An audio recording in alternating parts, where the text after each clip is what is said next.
Los Angeles, the city of angels.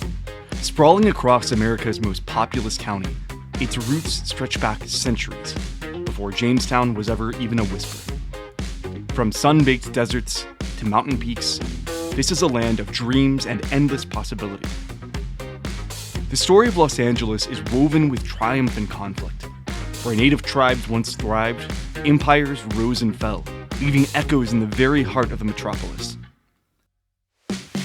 Hollywood painted silver screen fantasies, while freeways unfurled a tangle of ambition. Join us on the story Los Angeles, as we untangle its vibrant history. We'll explore the glories, the shadows, and the spirit that relentlessly forged the city we know today. This is the heartbeat of Los Angeles, past, present, and future. Last time on The Story Los Angeles.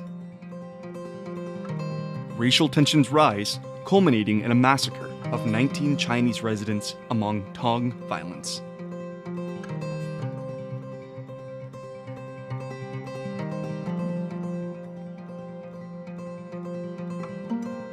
The mid to 1800s Los Angeles saw explosive population growth, cycles of economic boom and bust, and numerous improvements across the region. The town was stumbling forward, haphazardly, into the makings of a proper city. Growth intermingled with the introduction of the railroad, selection of a harbor, and boom and bust cycles of the gold rush, real estate, and citrus farm markets proved both promising and destabilizing for the young city. But visionaries persisted, forging a path forward, despite the ups and downs of the end of the century. Today, we're diving into the history of the Santa Monica and San Pedro harbors, the turbulent era of boom and bust cycles in late 1800s Los Angeles, and the fight for railroad dominance in the Southland. This is The Story, Los Angeles. Episode 4, A Tale of Two Harbors, the Railroad, and what goes boom must go bust.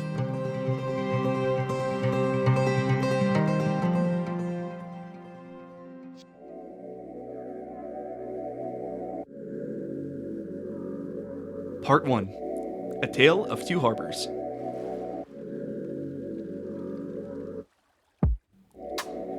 When Juan Rodriguez Cabrillo sailed along the California coast in 1542, he spotted what is now San Pedro Bay and christened it Bahia de los Fumos, or the Bay of Smokes, witnessing huge plumes of smoke rising from Native American settlements.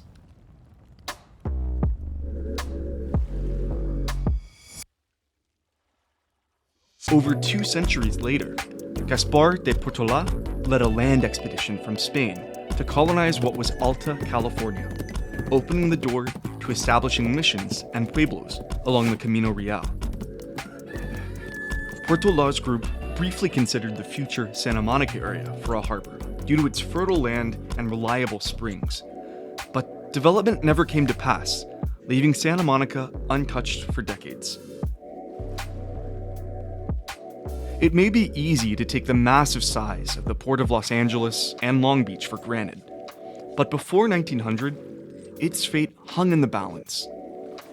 These harbors gave rise to contrasting personalities that still form the soul of LA's coastline. As California fell under American control, Los Angeles, the City of Angels, was a glittering jewel on the Pacific coast, a place of ambition and boundless promise. But there was one problem: no decent harbor. The city was growing rapidly, and merchants relied on but lacked a proper harbor. San Pedro offered some shelter, but shallow waters in the marsh-like inner bay forced large ships to anchor offshore. Cargo had to be ferried in by smaller boats, a slow, risky, and cumbersome process. With boats docking directly in the Pacific Ocean, storms often wreaked havoc on the outer harbor docks. On multiple occasions, large southeaster storms broke apart the piers and destroyed boats docked at the port. This led a property owner in San Pedro, Phineas Banning, known as the father of the Port of Los Angeles, to consider moving his docks further inland, which he did, and New San Pedro, now called Wilmington, was born. Not only was Wilmington more protected from the raging waters of the Pacific, it was also 5 miles closer to Los Angeles, shortening the time and lowering the cost to get imported or exported goods to and from the city. During the Civil War, Banning opened up the city of Wilmington to house troops. The military at the time built a hotel, a post office, and several other improvements. Their mere presence in Wilmington pushed additional shipping into and out of Banning's Wilmington and San Pedro docks. The catch? Transportation to and from the only decent port was under the firm grip of railroad tycoon Collis Huntington, who charged exorbitant fees. This shrewd businessman had one goal: absolute control over the trade in the growing city. In the 1870s, Senator John P. Jones, co-founder of Santa Monica, saw his own seaside town's potential. He envisioned a world-class port to rival that of San Francisco. Plans were drawn, construction began on the Long Wharf of Santa Monica, and investors appeared, including Huntington, seeing an opportunity to monopolize the new wharf for his own profit. But the Los Angeles Chamber of Commerce had different ambitions. Frustrated with exorbitant prices charged by Huntington's access to the port at San Pedro, the Chamber of Commerce fought to free San Pedro from what was perceived as capitalist greed and place it under the control of the Chamber. One representative was quoted as saying, "Huntington's monopoly strangles our growth. A free harbor will unleash Los Angeles' potential." But what Huntington and Jones had in wealth in pushing for Santa Monica, the business in the Chamber had in fiery determination. As the battle lines were drawn, a powerful figure emerged: U.S. Senator Stephen White. This wasn't a man interested in favors or backroom deals. Senator White was a fighter, stating, "A railroad, my friends, should serve the people, not enslave them. I will not bend to this corporate greed." When the Free Harbor fight reached the United States Congress, Huntington unleashed his allies, lobbying hard to shift federal dollars away from improving San Pedro to his and Jones' competing port in Santa Monica, areas they conveniently owned. Despite no clear determination, Huntington boldly began building the infamous Long Wharf at Santa Monica anyway, staking his physical claim on the city's future. Tourists flocked to see this marvel of engineering stretching almost a mile into the bay. But would the presumptive construction sway the masses and Congress in favor of Santa Monica? The Santa Monica Wharf is a monument to arrogance. This isn't just about business, folks. It's about control, about choosing our own destiny, said one Chamber of Commerce member. The battle for Southern California's main port had become a clash of powerful interests. Senator Jones and Huntington, in favor of Santa Monica, versus the city backing the port of San Pedro. The debate got fierce, and at times dirty. Each side had commissioned engineering studies, but suspiciously contradictory findings emerged, and so political machinations in Washington, D.C. took center stage. Similar to the necessity of William Ord's survey mapping the city, a hydrographic or nautical map of the Bay of San Pedro was necessary for captains to navigate the bay and for commerce to increase in the port. Trade in San Pedro at the time exceeded that of all other ports south of San Francisco combined. A reliable map and plan for development of the port was necessary for its continued economic dominance in Southern California. City leaders hired Alexander Buck to map and plan the future of the city's port. When the Free Harbor fight finally reached Congress in the late 1890s, newspapers were ablaze. Town halls overflowed with debate. Public sentiment rallied behind Senator White and the chamber, who made a strong case for San Pedro, supported by the new map.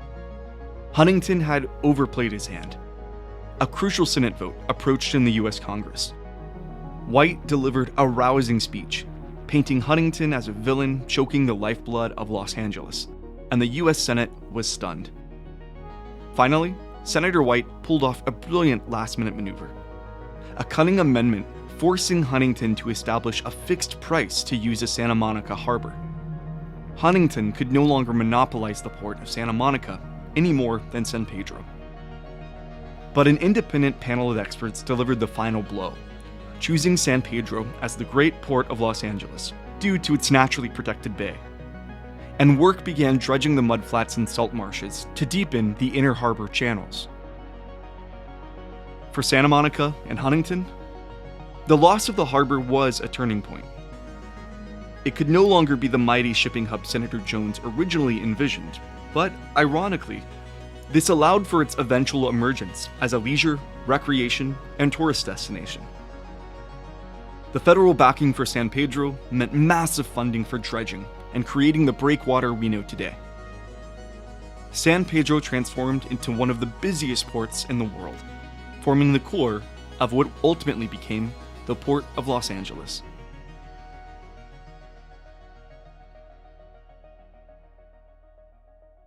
Part 2. The Railroad. The year? 1869, Promontory Summit, Utah. It was here the final railroad spike connecting the eastern and western coasts was hammered into the first transcontinental locomotive tracks. But Los Angeles' love affair with trains began 2 decades earlier, in a much less glamorous fashion than you might imagine. In 1850, the city was far from the metropolis we now know. With sparse population and cattle ranches dominating the landscape, railroad development was slow. The first short lines were built primarily for industrial purposes, transporting goods to and from the harbor at San Pedro and Wilmington, a mere 20 miles away. Yet the seed had been planted. The ambition for a grander network connected to the rest of the country had taken root. By the mid-1850s, spurred by the discovery of gold and the new incorporation of California as a 31st state, the dream of a transcontinental railroad captured the nation's imagination. The Central Pacific Railroad, starting in Sacramento, and the Union Pacific Railroad, starting in Omaha, Nebraska, raced to meet in the middle, and in 1869, their tracks met at Promontory Summit, Utah, creating the first continuous line from the Atlantic to the Pacific, terminating in San Francisco, 500 miles north of Los Angeles. The United States Congress pushed developers to connect Los Angeles to San Francisco and the rest of the country, leading to the emergence of a true railroad race. Rival companies fought to be the first to connect Los Angeles in the south to the transcontinental network in San Francisco. One prominent player was the Southern Pacific Railroad, led by the Big Four titans of California industry: Stanford, Huntington, Crocker, and Hopkins. This powerful company was determined to link Los Angeles to the rest of the booming nation. As railroads came to completion, connections to the broader markets in the country fueled profound changes in Southern California. The competition led to fierce railroad battles for dominance, offering competing fares to entice passengers and businesses.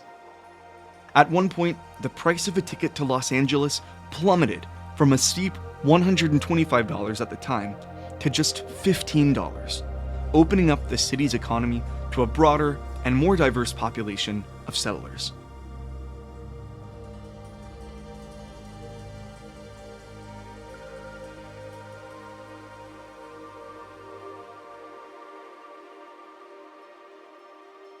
As Los Angeles transformed from a sleepy outpost to a thriving city, the railway network acted as a lifeblood, driving massive change. the population boomed. Easy and affordable travel meant a vast influx of settlers and potential workers, attracted by the promise of land and opportunity in the growing West. Los Angeles experienced explosive growth, morphing from a dusty pueblo to a burgeoning metropolis. The economy shifted. Industries flourished.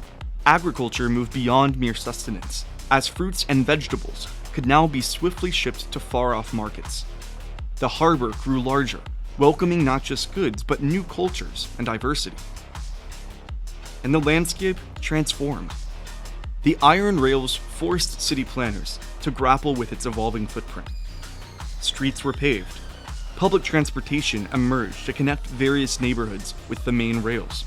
And new suburban housing developed, creating the sprawl that Los Angeles is now known for. As the 1800s came to a close, the initial frenzy of railway development stabilized, yet the lasting impact was indelible. By 1900, Los Angeles' rail network facilitated massive changes in every aspect of its existence. This seemingly simple network, built of iron and wooden ties, forever transformed Los Angeles' destiny.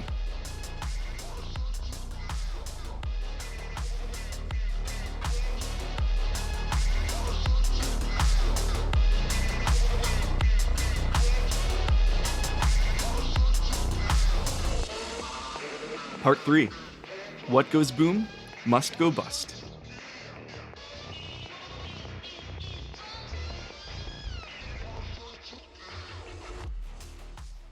It's the early 1850s. Los Angeles was a sleepy California pueblo, a dusty outpost under Mexican rule. Sprawling ranchos carved from vast Spanish land grants dominated the landscape. The primary economic driver? Cattle. Hides and tallow from these herds were gold for the rancheros, fueling trading networks that spanned the continent, all the way to New England. But the seemingly tranquil era held the seeds of change. The 1848 discovery of gold in Northern California unleashed a tide of fortune seekers, transforming California and setting the stage for Los Angeles' first significant boom. As prospectors flooded California, the demand for beef skyrocketed. Suddenly, rancheros were sitting on an economic gold mine, with cattle prices soaring from $2 a head to $70 in just 1 year. Los Angeles found itself at the heart of a lucrative and frenzied period of economic and industrial growth. Yet even during this prosperity, a lurking bust waited in the wings. The gold rush was not everlasting, and ominously, a devastating drought settled over Southern California in the 1860s. Cattle died in thousands. Fortunes evaporated, and a stark economic decline hung over the city. Los Angeles, however, proved resilient. And from the ashes of the cattle bust rose a new era, the citrus boom. Visionary farmers who understood the region's climate turned oranges into Golden State opportunities. Large-scale irrigation projects transformed the desert into flourishing orchards. And as the railroads reached Los Angeles in the 1870s, those citrus fruits filled boxcars, connecting the once isolated city to markets across the entire nation. This agricultural explosion created immense wealth, fueling rapid growth and a more prosperous and cosmopolitan future. Alongside the orange riches, a darker side of booms emerged: unrestrained land speculation. Real estate fever ignited Los Angeles. Prices escalated dramatically, fueled by visions of future profits and endless expansion. Yet this feverish speculation wasn't built on sustainable foundations. Many newcomers were lured by the promise of vast amounts of land, either to find the properties purchased were inaccessible due to mountains and limited infrastructure, or that the property was entirely non-existent, created by fraudsters to make a quick buck at the expense of fortune seekers. Finally, in the late 1880s, the real estate bubble burst. land prices collapsed, banks failed, and Los Angeles fell into a sharp recession. Many who'd arrived seeking paradise lost everything. This boom and bust pattern set a precedent that would echo across LA's history. In 19th century Los Angeles, boom and bust danced a relentless waltz. Yet out of those ashes, LA grew, innovated, and found new paths to prosperity. The introduction of the railroad, selection of San Pedro as the city's primary harbor, and the transformation into a citrus exporter all fueled the growth of Los Angeles as it turned the century into the 1900s.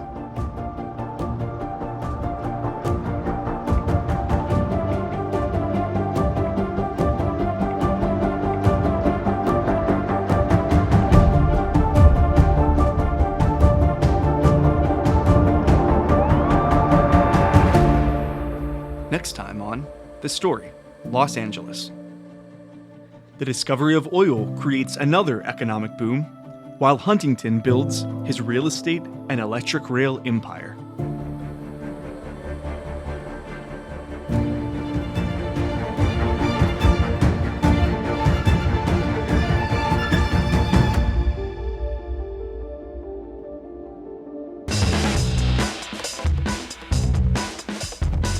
The Story Los Angeles is a free podcast written and produced by David Ryan. Free student and teacher resources are available at thestory.la.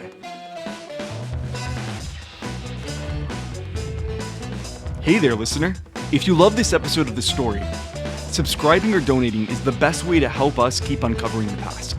Your support lets us create more incredible podcasts and provide amazing free resources to teachers and students nationwide. Learn more, subscribe, or donate at thestory.la.